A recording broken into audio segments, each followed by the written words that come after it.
one? How do you balance the... Yeah, I guess a balancing of interests. That's kind of yung nasabi ng taga-PIDS, di ba? You have competing competing goals, eh. So how do you balance it? Pitch ba? How is it? PIDS. PIDS. NEDA yan, eh. NEDA. That's the think tank of NEDA. Tama sila, eh, because you're trying to fund healthcare, but you're also trying to limit smoking. So if you limit it too much, then baka wala kang makulit.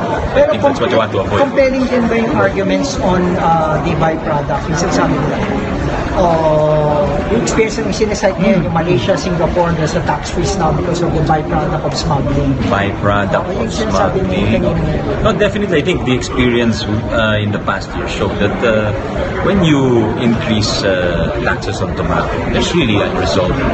It encourages certain illicit activities. So we should be, I think the takeaway there is that you should be prepared to deal with these illicit activities, because otherwise your revenue goals might be compromised. Diba? If you have illicit activities, then you don't collect the legitimate revenue.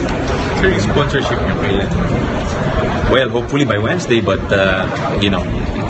there's a lot of data to go through, so we'll see. So, sir, walang chance. At the earliest Wednesday. Walang chance na mahabol ngayong 70. Well, there's 3 weeks, no, in May, so maybe we should ask her, the leadership and our colleagues, if they're willing to give it a chance. Sir, sure na yung Wednesday committee or wala pa? Hindi pa sure, but we'll try to work this. Tomorrow is a holiday. That's an unfortunate occurrence. We could have